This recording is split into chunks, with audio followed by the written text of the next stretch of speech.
Welcome back, MTG Joe here. We're here for another installment of the weekly meta breakdown where we look at the top performing decks on the MTG Arena ladder.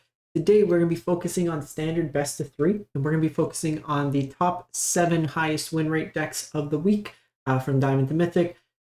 Generally try to do top 5, but there's kind of a glut, so we're going to do top 7 to kind of look at what the decks are that people are playing right now. I'm also going to be doing a component, and let me know what you think of it. Like featured decks, so community decks, kind of off the beaten path decks that are putting up individually good results, but are kind of either a little unknown or a little bit more rogue decks. So we'll have 2 of those decks at the end of the video as well. I think this is a good way to kind of celebrate the community, like people that are doing kind of innovative stuff, and then just kind of illustrate and kind of showcase some newer decks. Like, surprise to no one, Esper Midrange is popular in Standard. But we will kind of focus on that. So let me know what you think about that in the comments. So we're getting the data as always from UntapGG, what you see on the screen, companion tool that runs alongside Arena's client, aggregates user win rates, gives us a whole bunch of cool user data. So if you want to use Untap, link is in the video description, and I'll paste all these deck lists, timestamp them as always, so you can copy them. We are going to be looking at popularity of the day first, then the decks themselves. Popularity is just kind of what you can anticipate to see if you queued up a ladder match today. Kind of the distribution of decks, and then we'll look at the win rates. Popularity doesn't necessarily correlate to win rate. It could happen, but it's not necessarily that they're 1-to-1. So we have Esper Midrange as the highest played deck at 12%, Azorius Control at 8%, Domain at 8%, then you have kind of the Convoke. So it's actually pretty flat, like all things considered. We had the Pro Tour that was heavily dominated by Esper just in terms of volume of decks. But we're seeing a little bit more normalization on the ladder itself. Like we have Golgari at 6.5%, the Temur Analyst Ramp deck at 4%, Legends at 3%, Mono Red at 3%. So all in all, it's not terribly kind of distributed. We can see Esper peaking at about like 17%. Even if we look at something like Convoke being in the past at like 20%, we had Convoke kind of gear up and then kind of drop quite a bit. Similar, like in terms of risers, we're seeing Convoke kind of coming up again. And then we're seeing a rise of the Azorius Control deck kind of in there. In terms of win rates, it's been kind of glutted in here. We did have like, I guess one person on one day had a very good win rate with Temur at 99.6%. Whoever bet this, poor schmuck, that one day ruined the perfect score. Like 5-color domain, 22.7, and that kind of normalized as well as we went through the days. So we're going to look up here. Sorry. Diamond and Mythic Rank, 13,000 games played of best of 3 in the last week, May 6th through to the 13th. The highest win rate deck, do this again, is Esper Midrange. There we go, 80%. Sorry about that. Sometimes with the refresh, it kind of glitches. So we have Esper Midrange. There's so many different ways to build this, but the kind of core of the deck is Rafine, Scheming Seer, and then powerful Esper cards. So this version here, you still have the bats, 2 Duelist, 3 Fairy Mastermind. These are kind of like the varied flex spots in terms of numbers. Some number of Denics in here. This version's on Preacher, 1 Lord Skitter as well for Graveyard Hate. The card that's seeing increasingly more play is Hostile Investigator from the Big Score. Golgari Lissa picked it up. It's very good because it's any player discards a card, you get to investigate. So on its own, it's a 3-for-1 kind of. The creature that forces a discard and then gets you a clue token. So provided your opponent has at least a card in hand, it's a 3-for-1 because they have to kill your creature. Then if, say, they have Rafine or even your own Rafine, you're discarding stuff. With Duelist of the Mind, you're discarding stuff. All those give you more card advantage kind of built into it, which is really nice. And then the big thing too, we should see Concealed Courtyard in the mana base getting included. 1 virtue in this versions. You've seen versions play more virtues. They play Wedding Announcement sometimes. So kind of a configuration. It's very flexible, the list. Hand Hate, destroy artifact, destroy enchantment are big things. Long Goodbye, very good in the mirror. Gets around ward abilities. Negates for kind of the bigger mana decks. Pest Control, First Convoke. Rest in Peace for Graveyard Hate. Lauren for artifact enchantments, Tashana for activated abilities, more the control decks as you play kind of like a flash. Good against domain as well, like they have a lot of triggered abilities that you can shut down. And then Alcazats for the aggressive decks or kind of the more grindy decks like Golgari, stuff like that. We then go to Boros Convoke, so 75% win rate for this version of Convoke. And what we're looking at here is pretty stock, but there's some like new cards seeing play. So Nurturing Pixie has seen some inclusion 1 to 2 copies.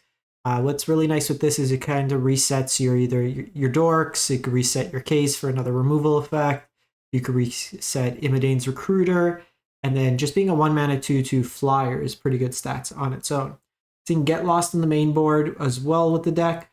And then we're seeing Anim Pakal, usually a card that's not really played too much in the format. Kind of a different take on the Adeline ability, but usually you'll see more copies of Sanguine Evangelist or War Leader's Call. So this version's playing Anim Pakal in the main board. Yeah, advantage in the mana base, 3 Myrex as well.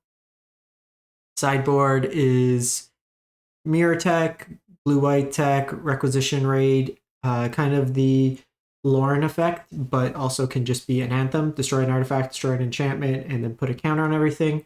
More removal, kind of Thoughtseize-ish effects with Invasion, Graveyard Hate, Knock Up Low. Sometimes you'll also see Urbrass Forge in the deck as well. From there, we go to Bant Toxic, and this is going to be silly today. 71%. There we go. I apologize for this. I had everything queued up, and then it's doing this. So this version's pretty much just blue-white Toxic Splash Green for Rot Priest. A lot more tempo elements with this version. March of Swirling Mist, Fading Hope, Serum Snare, Bindings. So you're using a lot more kind of spell-based to kind of get those extra proliferates. Annex Sentry's removal, Skrell's Hive to kind of get a whole bunch of extra creatures. Also, Lifelink could be helpful in the more aggressive mirrors. And then with Rot Priest, if you have like March of Swirling Mist, you could generate a whole bunch of extra poison counters. Aspirant's Ascent as kind of another pump effect, gives you Toxic. Your Toxic can stack. We have Spell Pierce as Disruption, Destroy Evil for like temporary lockdown style effects or big things. Any of the ETB style effects we can shut down. Rest in Peace for Graveyard Hate, and then more Annex Sentry as removal. Again, I apologize. So 4-color legends, while we queue up, this is the list from the Pro Tour. A number of folks brought it. Jason Yee, I think, was one of them. And then, so kind of this deck here, it's a Slogurk deck. We've seen a number of different Slogurk decks. This does have an infinite combo, while it does take in some assembly required. So the combination of, you need 1 Vial Smasher into play, 1 Rona, 1 Relic of Legends, and then 2 Honest Retstein. With the Relic and the Rona, you could basically just loop the Retsteins because they reduce the cost. You generate 2 mana each time. They go to the graveyard. You target the one in the graveyard, bring it back to hand, and then every time a legend comes into play, you deal a damage with Vial Smasher. You can also just generate like a whole bunch of mana with looping the various like channel lands with Slogurk and kind of get value that way there. Inti kind of takes advantage of discards. Rona lets you draw discards. So there's a whole bunch of different effects there. It's a very convoluted deck. Tried playing a few times, and I couldn't imagine playing like 13-round tournament with this deck. It's got a lot of different lines, a lot of different ways to take at it, but one of the key cards is like Rona on 2 versus when you don't have it, as well as the Relic just generates so much mana in this deck. Sideboard. Just various removal options as needed for the aggressive decks. Turn the Earth when your opponent tries to mill you out with Jace. The rest for hand hate, you have like Liliana for the control matchups. Jace similarly for like Domain, the Mirror, stuff like that. Shieldred when you need some life gain. Vorinclex for any of like the Flyers decks, so like Fairy Mastermind, stuff like that. And then can also just be used for like Master Reanimation. 5-color Domain. So a lot of the domain lists, this version Andrea Mangucci won a PT qualifier with. And this one here is a little bit differently built. So you don't have like the dinos and the 3-drop slot. You're using Ancient Cornucopia. Ramps you, but also gains you life with the cards you're casting. So Lightning Helix, for example, will gain you 5 life as opposed to 3. Up the Beanstalk, you still have Ill-Time Explosion. So you're basically playing 7 sweepers in this deck, but 4 of your sweepers also draw 2 cards, which is kind of cool. Like draw loot, so you get rid of the stuff you don't need, and it also gains you life there. Herd migration attracts them. So this version, from what I hear, it's better against like the creature piles, a little bit worse against like control. So yeah, because like you don't have, you're still playing Cavern, but you're a little bit more all in on the herd migration. Long Goodbye, as we mentioned, aggressive decks, negate for control, big mana decks, rest in peace for graveyard, Stone Brain for any sort of combo style thing, Seismic Wave as a sweeper at instant speed, temporary lockdown for like Convokies, and then Tranquil Throwback, just flexible. Nukes the graveyard, destroys artifact enchantment, can gain you life. A lot of flexibility in that card there. We then have Golgari Midrange. So I think this is the Reduke version from the PTs. So Caustic Bronco version. So Dark Confidant at home. When you saddle it, get some card advantage. So it's not trying to do like the Orzhov version where you're playing the like 15 drop. That's pretty much unplayable otherwise. It's just providing you some card advantage with Incidental Drain. A lot of 2-for-1s. Moss with Dread Knight in there. Glissa is really tough to deal with in combat. A bunch of tough creatures, like just a lot of value add. Shieldred, Archfiend of Dros. I've seen a lot of the decks as well play the Hostile Investigator in that slot as well. Just over something like Shieldred. It's just better against control. It has more of an impact in the mirror type thing. Picks Amanda Sweepers, and we're just seeing like a variety of different like removal options with it. We have Cut Downs, Duress for Hand Hate, Terra Sunder Flexible Removal, Graveyard Hate and Unlicensers, Liliana's. We have Path to Peril Sweeper, Tranquil Throwback as mentioned. Then we have like the Hostile Investigators in the sideboard, as well as Harvester of Misery. Good little creature. It could be something early, something late game as a full sweeper. So it gives you some flexibility in your 5-drop slot. The last deck is Azorius Control. So this is the Yuta Takanashi second place list, leveraging Wandering Emperor as removal, 3 steps ahead as the new-ish Cryptic Command, Phantom Interference as another cheap counter spell. So just kind of a whole bunch of permission-based.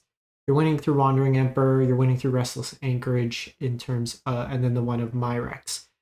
Otherwise, you're just interacting with your opponent's board a number of different ways. Destroy Evils, Get Lost, just as flexible removal. Negates, Kazuli's Flanker is kind of sweet because it just instant speed nukes a graveyard, really good against the Analyst decks. We have Tishana's Tidebinder in here, just lockdowns against the domain decks. You have Elishnorn and then Hallbreaker Horror versus the control matchups. Then going to the community decks, we have this one from Magnitudos. So they went 11-4, but had a nice streak, 11-1, up to Mythic in it. And this is a Gruul Surprise deck. So what it's trying to do, leverage Smuggler's Surprise as kind of a tooth and nail style effect. You put into play Calamity, Galloping Inferno, as well as Terror of the Peaks. You saddle with the Calamity, and then you get to make 2 copies of Terror of the Peaks. Otherwise, it's just kind of a Gruul ramp deck. You're playing Trumpeting Carnosaur. You have Vaultborn Hydra, Spinewood's Armadillo. You put lands into play with like Topiary Stomper, some sweepers, just cheap early removal. Oakcaster Trailblazer. It helps you draw some cards as well as ramp, so you can kind of use it as a plot on turn 3. Turn 4, you play it, you get the 5 mana. This deck is looking for 6 mana, but you can kind of sequence it like that. Bristlebud Farmer, this one here, enters battlefield, creates 2/2 foods. When it attacks, you sack a food. If you do, mill 3 cards, put a permanent from among them in your hand. So just kind of more card advantage.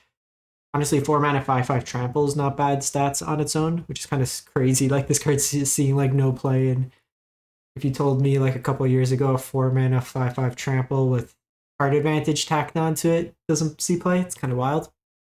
So there's that Gruul version, kind of like a different-ish, it's like Gruul Stompy, dinosaur, terror kind of deck kind of mixed into it. And then the other one, I was actually watching their stream, Runeclaw Barrich. This is, so I know we've had Jeskai Dragons before and we all got baited, but this is actually a Dragons deck. So usually the Jeskai Dragons is literally just playing Zergo and Ojutai. This one is on full Zergo or Ojutai, 2 AOs, 4 Stingerback Terrors, Sarkin, Soul of Flame to get cost reduction and become a copy. Kolaghan Warmonger, Invasion of Tarkir is in here, some Shivan Devastators, so kind of a sweet one there. Sideboard, We have like just various removal spells or Brass Forge kind of mixed into there. The deck seemed pretty sweet. I was watching it last night. They got like the 269 Mythic, which is pretty sweet. Like pretty high overall.